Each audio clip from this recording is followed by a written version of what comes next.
Olá, bom dia, boa tarde, boa noite, bem-vindo de volta ou pela primeira vez à segunda chamada, esse tempo em que a gente conversa de novo sobre aquilo que foi o tema de algum dos últimos encontros dos jovens. Se você participou do nosso grupo, que bom que você está ouvindo e não esteve. Se você está ouvindo de novo, melhor ainda. Caso você não seja do nosso grupo oficialmente, mas está aqui participando, Deus abençoe você. Espero que isso aqui também seja útil para a sua vida. Sinta-se livre e até encorajado a compartilhar com outras pessoas, tá bom? Vamos lá.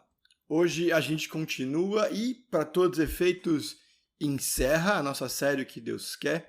Não me cobra essa promessa, a ideia é que seja o nosso último encontro, mas caso eu mude de ideia, eu vou ter mudado de ideia, tá bom? O nosso objetivo aqui foi, e ainda será hoje, bastante simples. Encontrar as boas direções que Deus deixou para mim e para você. Seja para começar a pensar, praticar hoje o que é bom, ou abandonar, deixar para trás tudo aquilo que tem nos feito mal. O foco aqui não são os costumes dos judeus há 2000 anos atrás, nem grandes debates teológicos. O ponto é olhar para algumas das mais poderosas verdades que ninguém mais, ninguém menos que Jesus estabeleceu. A gente seguiu aqui um livro do John Piper chamado O que Jesus exige dos seus seguidores, em que ele pega todas as ordens, tá bom? Que Jesus deu ao longo de todos os evangelhos, sintetiza junto aquelas que são parecidas, resume, chega a uma lista daquilo que o que Jesus disse que era a responsabilidade que os seus discípulos deveriam pensar e começar a viver a partir. Algumas são unanimidades, como por exemplo falar a verdade, ninguém discordaria disso. Outras a gente, se pudesse, deixava de lado, como por exemplo amar os inimigos. O nosso objetivo aqui não é ser uma pessoa melhor, se sentir bem, aliviar a culpa ou garantir a entrada no céu. É para encontrar vida. Em Deuteronômio 32, 47, ao se referir sobre a lei, Moisés, movido por Deus, diz as seguintes palavras sobre a lei.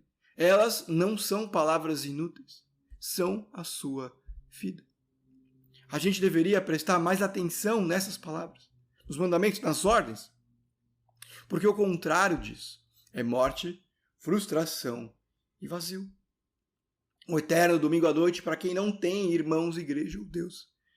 Se essa tem sido a sua experiência de navegar a vida e se sentir vazio, frustrado, um eterno esperar ou uma angústia para segunda-feira que vem, o que eu preciso te dizer é, tem jeito, tá bom? Tem jeito. Enfim.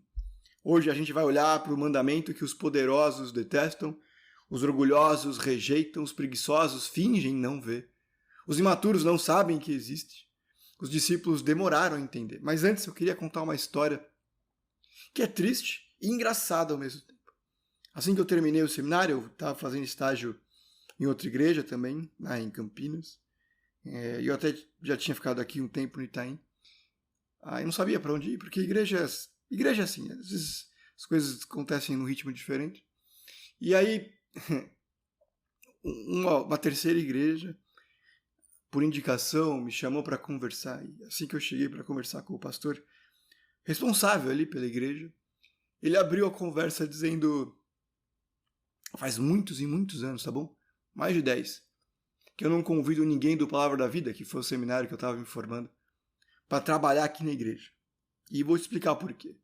Porque a gente tinha um menino aqui, há muito tempo atrás, e a gente estava carregando ônibus para a semana do evangelismo, para o dia do evangelismo, não sei, em que a gente junta a igreja inteira, coloca em alguns ônibus, vai para outra cidade, faz todo um trabalho em parceria com uma outra igreja local, nas ruas, nas praças, nas escolas, de impacto mesmo, sabe? De falar, ajudar a igreja, apoiar a igreja, enfim. E aí eu virei para aquele seminarista e disse, ajuda o fulano de tal a carregar a caixa de som. E ele respondeu, esse não é o meu ministério. Seminarista, final de seminário, vindo a palavra da vida, convidado a auxiliar ali, a pegar as caixas de som, ajudar os irmãos que já estavam fazendo esse processo. Ele responde, o teólogo responde, esse não é o meu ministério. Qual que é o tema de hoje? Serviço e humildade. Abre comigo, liga a sua Bíblia, eu me acompanho aqui em Lucas 22, 25. Jesus diz assim: os reis das nações dominam sobre elas, e os que exercem autoridade sobre elas são chamados benfeitores. Mas vocês não serão assim. Pelo contrário, o maior de vocês deverá ser como o mais jovem, e aquele que governa como o que serve. Pois quem é maior, o que está à mesa ou o que serve? Não é o que está à mesa? Mas eu estou entre vocês como quem serve. A fala de Jesus acontece porque no versículo 24, imediatamente anterior, que a gente leu, tem um problema. Surgiu uma discussão entre eles, os discípulos, sobre qual deles era considerado maior. Então o ponto de Jesus aqui é que o egoísmo dele, esse senso de grandeza, de querer saber quem é o maior, quem tem mais poder e influência, era mundano. Isso porque Jesus lavava os pés.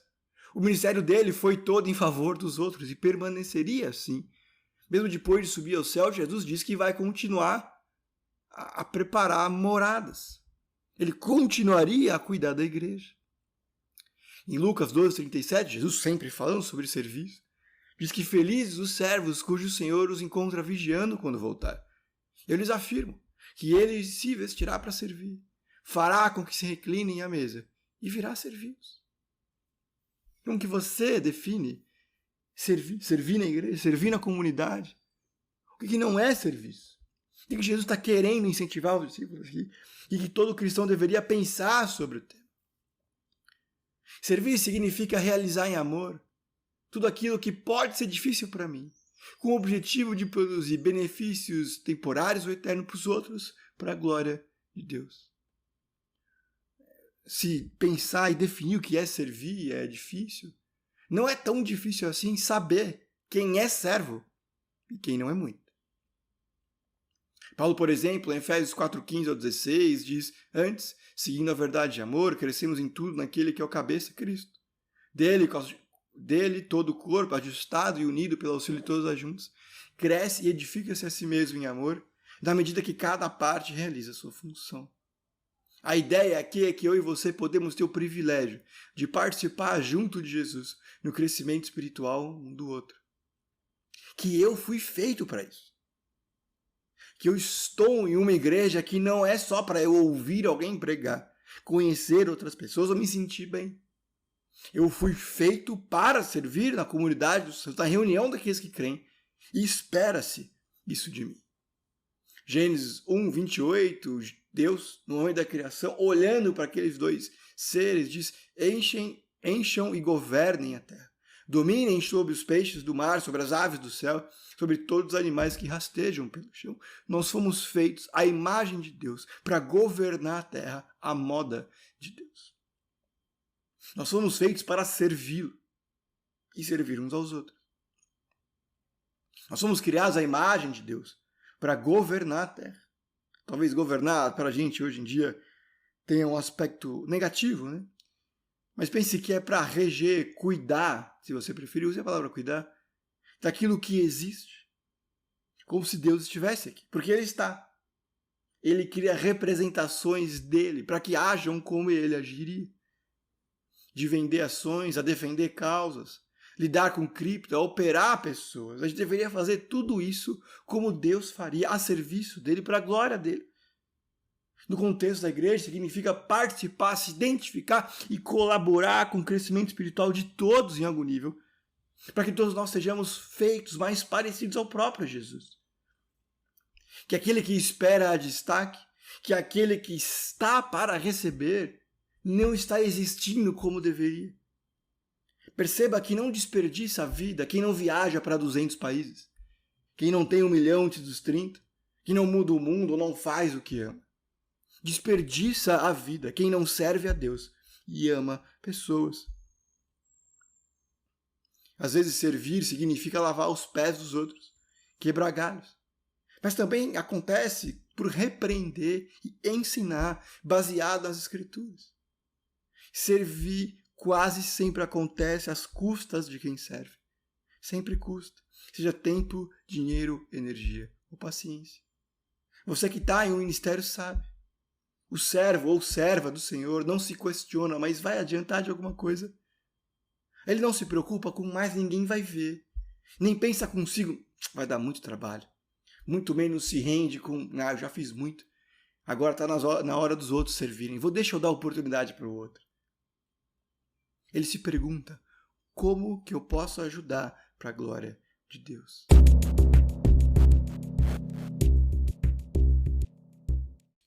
E aqui eu queria confessar que esse tema é muito difícil para mim. Não porque ele não seja um grande mistério, ou porque, sei lá, as igrejas falam um pouco dele. É justamente o contrário. O assunto não traz resistência, né? Porque ninguém é teoricamente contra, e todo mundo sabe que é certo servir. Sempre que o tema aparece, fica um clima de mais do mesmo. Ou não? Uma espécie, não, disso eu já sei. Cristãos deveriam servir mesmo.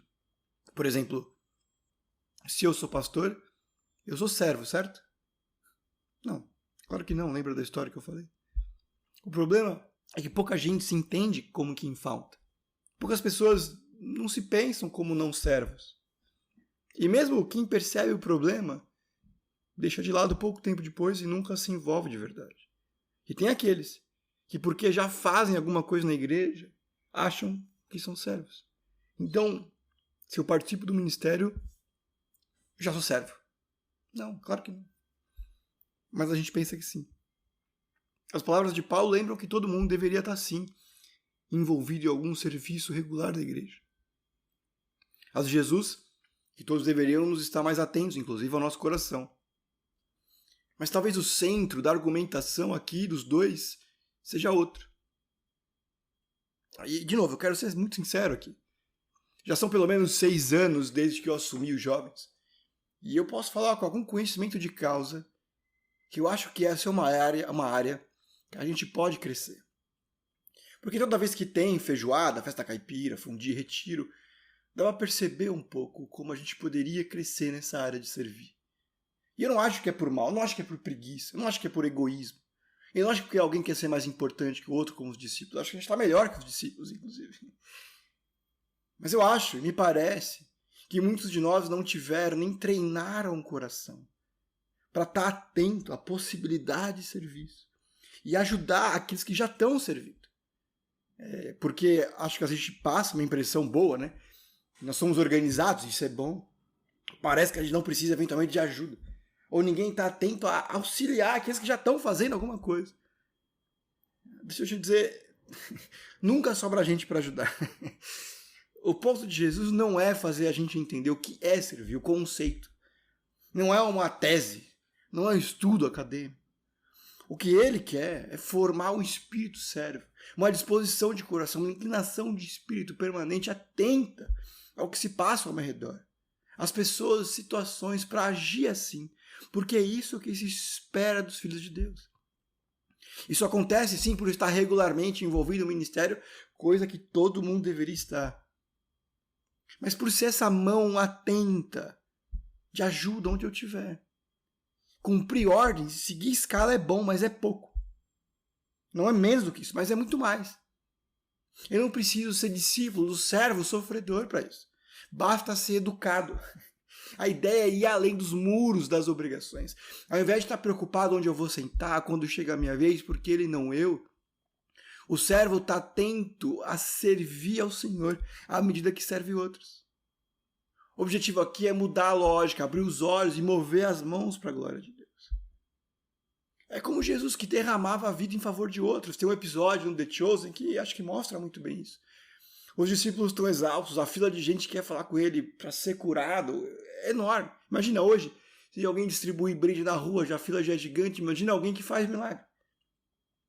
E aí os discípulos estão estressados, eles começam a brigar, Jesus está lá, na tenda dele, atendendo um por um, servindo. Enquanto havia necessidade, ele estava lá. E ele já tinha feito muito. Alguém duvida que Jesus carregaria a caixa de som se fosse preciso? Ninguém ia precisar pedir para ele. E aqui tem um esclarecimento importante. Eu não estou dizendo que você deveria estar em 4 ministérios, 3 bandas. Não é isso. Porque não é sustentável, eu sou contra isso. Mas tem muito espaço entre viver no vácuo de ser servido e ter uma rotina pouco saudável de serviço. Enfim, por que a gente não serve? Por que é tão difícil para a gente servir? Por que às vezes a gente evita servir? Por que a gente tem pouca disposição no coração? E por que muitas vezes servir parece um peso? A gente não serve porque o nosso automático, do nosso coração enganoso, é surfar no que funciona e metralhar aquilo que não está bom. Essa é a nossa configuração de fábrica, e se a gente não perceber isso, não dá certo. A gente precisa estar alerta e combater, às vezes, se dispondo a ajudar, outras vezes, segurando a língua. É bem possível servir com silêncio e trabalho. Ser menos como Pedro, que ouvindo Jesus como ele serviria, né? Dizendo que ele morreria, Pedro diz, não, Senhor, nunca. Isso nunca te acontecerá.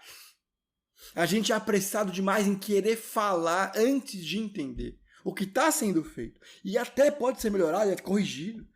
Mas não com esse espírito de Senhor da razão. O contrário do servo é o crítico. Aquele que sempre tem alguma coisa para dizer de como deveria estar sendo feito e como está ruim.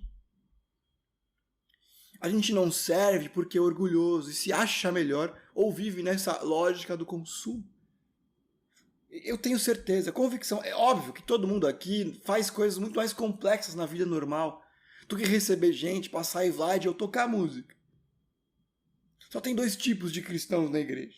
Os que chegam mais ou menos na hora, do churrasco, por exemplo, e já ajudam. E aqueles que chegam depois e reclamam do ponto da carne.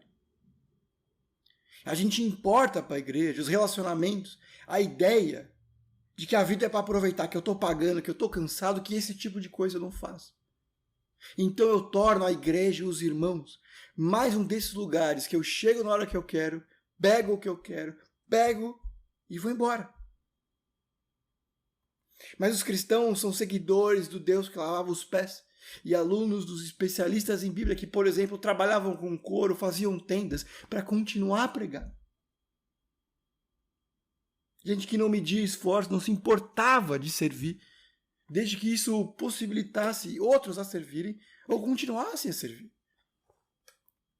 O contrário do servo é aquele que se acha, que sempre está falando como deveria ser do jeito dele. A gente não serve porque está cheio de autopiedade. Então, porque eu acho que já fiz muito, mas não fui reconhecido como deveria, então também não faço mais. A gente tem orgulho não aplaudido. No final, o que eu queria nunca foi servir a Deus ou as pessoas. O que eu preciso não são aplausos, tapinha no ombro, mas arrependimento. A armadilha que muitos de nós caímos é, eu já fiz muito, agora está na hora do outro. Mas assim, o quanto de reconhecimento Jesus teve. A gente deveria clamar, Senhor, arranca de mim a ânsia pelo aplauso e a preguiça que trava as minhas mãos, me faz atento, menos reclamando. O contrário do servo é o coitado. A gente não serve porque é egoísta, de novo. A gente não está atento, nem disposto a fazer aquilo que eu não quero. Alguns são, por natureza, mais autocentrados, outros se tornaram assim. Mas todos somos influenciados pelo pecado que me faz olhar apenas para o meu umbigo, me importar com os meus planos, meus amigos, minhas vontades. Eu só vou se eu gosto, ou se forem os que eu gosto. Mas o reino de Deus e a igreja, elas são compartilhadas e cuidadas pelos cristãos. A gente tem que entrar num acordo. Às vezes é do jeito que eu quero, às vezes é do jeito do próximo. Às vezes é da forma como eu prefiro, outras vezes não. A gente nunca vai conseguir ter uma igreja à minha imagem e semelhança porque ela não foi feita para isso.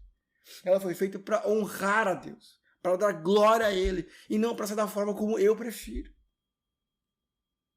O louvor é um exemplo disso. A gente tem todo tipo de gente, dos que preferem, vou chamar aqui de louvor mais intimista.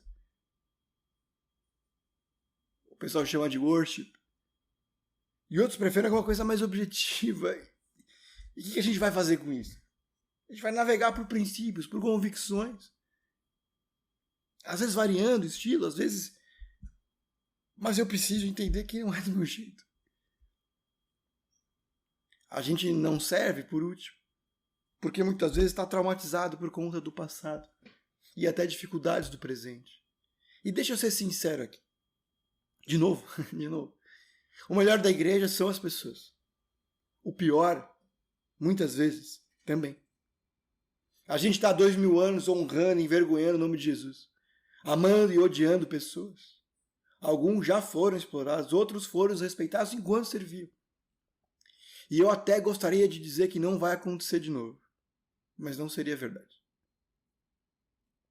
O que eu posso te falar é você deve invocar o juízo de Deus sobre os maus, para que ele puna, para que ele pese a mão, para que ele destrua, para que ele afaste, leve para longe da igreja. Faça isso. Segundo, chame a polícia, se for o caso. Dependendo do tipo de situação, do tipo de abuso, chame a polícia. Terceiro, você pode e deve exortar a pessoa independente do cargo dela. Você tem autoridade pela palavra de Deus para corrigir qualquer pessoa nos seus erros, especialmente os líderes. Lógico, Paulo nos instrui a tomar cuidado, levar testemunhas. Mas você pode e deve fazer isso. Não existe essa coisa de não toque no ungido do Senhor. 4 e último. Se aconteceu aqui na igreja, vamos conversar. Desculpa, 5º e último. Se foi comigo, se fui eu o agente do mal, me dê a oportunidade de te pedir perdão. Queria encerrar aqui o nosso tempo lendo alguns últimos versículos e trazendo uma espécie de autoavaliação enquanto a gente serve. Eu já sei que deveria servir, que isso é esperado de mim, que isso é bênção, que isso é graça, que é privilégio, mas também uma responsabilidade, participar do crescimento da igreja, do reino de Deus. Se eu sei alguns riscos que a gente corre, alguns erros comuns, o que eu devo pensar enquanto estou servindo? Mateus 10, 38 ao 42 diz assim: E quem não toma a sua cruz não me segue não é digno de mim. Quem acha a sua vida, a perderá. Quem perde a sua vida por amor da minha causa, a encontrará. Quem recebe vocês, recebe a mim. E quem me recebe, recebe aquele que me enviou. Quem recebe um profeta, porque ele é profeta, receberá a recompensa de um profeta. E quem recebe um justo, porque ele é justo, receberá a recompensa do justo. E se alguém der mesmo que seja apenas um copo d'água de água fria a estes pequeninos, porque ele é meu discípulo, eu lhes asseguro que não perderá a sua recompensa. Perceba que Jesus aqui faz uma progressão, né? Quem recebe a mim, recebe aquele que me enviou. Quem recebe um profeta, porque ele é profeta, recebe a recompensa de um profeta. Quem recebe um justo, porque ele é justo, recebe a recompensa de um justo. Mas se alguém der, nem que seja um copo d'água, eu vou lembrar. Eu vou lembrar. Jesus está tentando nos encorajar que a nossa alegria, a alegria do cristão, não está na sensação de superioridade, em realizar grandes coisas para Deus ou reconhecimento, mas em servir a Deus, as pessoas dele, e construir para o reino dele. E isso muitas vezes acontece servindo até um copo d'água. Um risco, às vezes, é achar que muito do que a gente faz na igreja é em vão, porque não percebe o resultado, porque parece pouco, pequeno. Mas o que é menor que um copo d'água? Perceba, não há feito pequeno demais quando é para Deus e por Deus. Deixa eu dar algumas direções aqui. Primeiro, um servo busca a glória de Deus. Não é tão difícil saber quando o meu coração está no lugar errado. Quando o foco está em mim e nos outros, eu começo a me comparar, a competir e ficar frustrado porque ninguém me valoriza. Pode até ser verdade que o fulano de tal não faz nada e só reclama. Mas não é isso, né? O ponto não é esse. A nossa ambição precisa ser participar do que Deus está fazendo ao meu redor e me satisfazer em ver a boa, perfeita e agradável vontade dele. Seja eu uma ferramenta que as pessoas costumam lembrar ou não. Tipo o João Batista, que se via como amigo do noivo. Ele administra o que recebeu da melhor forma possível. Então não é tanto sobre o que eu faço, mas para quem. Já que hoje aqui foram vários ataques de sinceridade, deixa eu te dizer o meu desafio. Para mim é desesperador. Toda vez que eu olho, eu começo a preparar uma mensagem, uma pregação de domingo aqui nos Jovens mesmo, e eu olho o Word, uma página em branco, e eu preciso, desenvolver a pregação, olhar o texto bíblico, estudar, escrever. E eu sempre fico muito preocupado, porque eu não me considero ruim no que eu faço. E eu quero que seja bom e seja útil para a vida das pessoas. Porque as pessoas estão saindo de casa para aprender sobre a palavra de Deus e eu estou nessa posição de ensinar sobre isso, mas é um desafio, porque eu estou preocupado porque eu quero que aquilo que eu vou falar e a apresentação seja tão boa quanto eu acho que eu posso ser. Porque eu quero honrar a Deus em tudo que eu faço.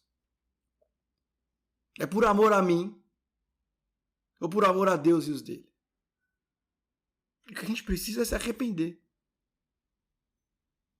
Pedir para que ele corrija. Para que ele capacite a fazer boas coisas. E estar atento para ele. Para as coisas dele. Para as necessidades ao meu redor. Mas também atento da motivação do meu coração. Um servo busca sacrificialmente o bem. O crescimento do próximo. Jesus diz que quem quiser se tornar grande entre vocês deverá ser servo no meio de vocês. Assim como o Filho do Homem, que não veio para ser servido, mas para servir e dar sua vida em resgate de muitos. Seja qual for o seu temperamento, dons, capacidade e esfera de influência, os servos de Deus são aqueles que amam a Deus e as pessoas e por isso se fazem atentos ao progresso espiritual alheio. Às vezes é cortando calabresa na feijoada. Às vezes é colaborando para a comunhão dos outros. Outras é olhando no olho e trazendo um versículo. E se eu não estou envolvido em nenhuma dessas pontas, talvez mais formais de falar um versículo, exortar pessoas, ensinar diretamente sobre a Bíblia, ou a ponta de participar da comunhão e servir permitindo que essas coisas aconteçam, se eu não estou envolvido em nenhuma dessas pontas, a mais formal, a menos formal, eu estou errado. Se eu faço a minha parte, jogo para cima, eu estou errado. Eu estou errado se eu não me importo com o crescimento espiritual dos outros. Eu estou errado se eu me recuso a sacrificar meu esforço e tempo. Eu estou errado se eu entro e eu saio. Às vezes, e eu não tenho dúvida disso, por um tempo até, a sua forma de servir talvez seja estar presente. É importante destacar que isso não pode acontecer por muito tempo e nem descansar muito nisso.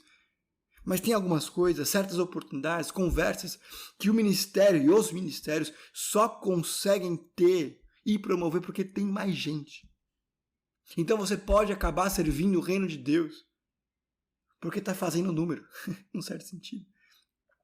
Porque você acaba possibilitando coisas como o retiro, como a festa caipira, que não dá para fazer com 10 pessoas. Porque é nessas horas que eu, e muitos de vocês até, conseguem ter boas conversas, espirituais mesmo, um com o outro, de dividir a vida. Você pode muito bem estar presente, mesmo que sem uma função definida, para conversar com quem tem dificuldade, para integrar ou receber os novos, e a gente aqui tem uma cultura nova, que é de 6 anos para cá, de cuidar e receber muito bem aqueles que estão chegando. Que eu não consigo mais fazer isso, porque uma coisa eram 5 pessoas na minha sala, hoje são 30 e poucos num sábado, 50 em algumas programações, 60 no retiro.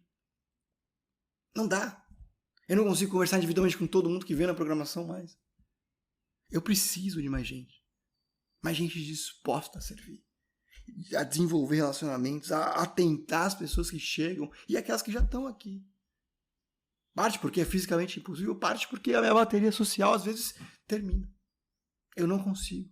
E não deveria ser capaz também de fazer sozinho. É por isso que o corpo cresce com o auxílio de cada junta. Por último, o servo abre mão dos direitos voluntariamente. Paulo diz, eu me fiz escravo para todos, para ganhar o maior número de pessoas possível. Significa que às vezes ele se abstinha de alimentos e bebidas. Recusava apoio financeiro, trabalhava com as próprias mãos, se vestia com simplicidade, era espancado, ficava sem teto e sofria pelo reino.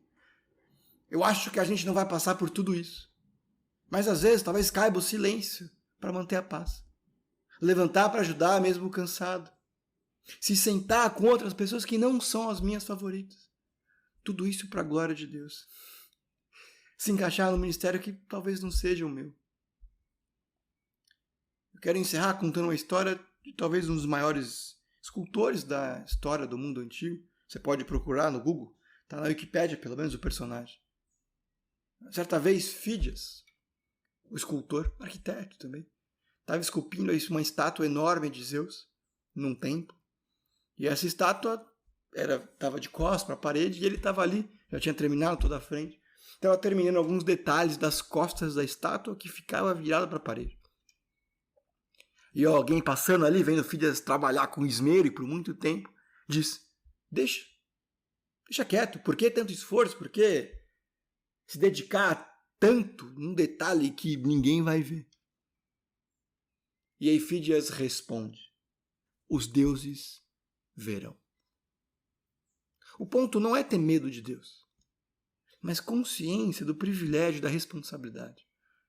Para usar a Bíblia, fazer todas as coisas como se fossem para Deus, porque elas são. De um copo d'água até uma cura. Tudo que a gente fez, tudo que os discípulos faziam, não é tanto, de novo, sobre a atividade em si, mas sobre a quem nós estamos fazendo, a quem nós estamos servindo, com qual disposição. Imagina, a gente pode fazer parte de um grupo que se importa com o outro, que serve o outro. A gente tem isso e pode fazer ainda mais. De novo, eu não acho que a gente esteja em falta. A gente tem um grupo muito bom. Nosso grupo, em números absolutos, é um dos que mais serve aqui na igreja. Tem jovem em todos os ministérios. É um dos grupos que proporcionalmente também mais serve, porque mais da metade de todos aqui já estão participando de alguma coisa. Isso é, qualquer pessoa que diga que os jovens dessa igreja não servem ou são preguiçosos, eu vou discutir contra. Eu vou defender. Porque o grupo é ótimo, serve muito e serve em várias frentes. São muitos que servem e proporcionalmente o número também é grande. Mas isso não quer dizer que a gente não possa e deva continuar a crescer.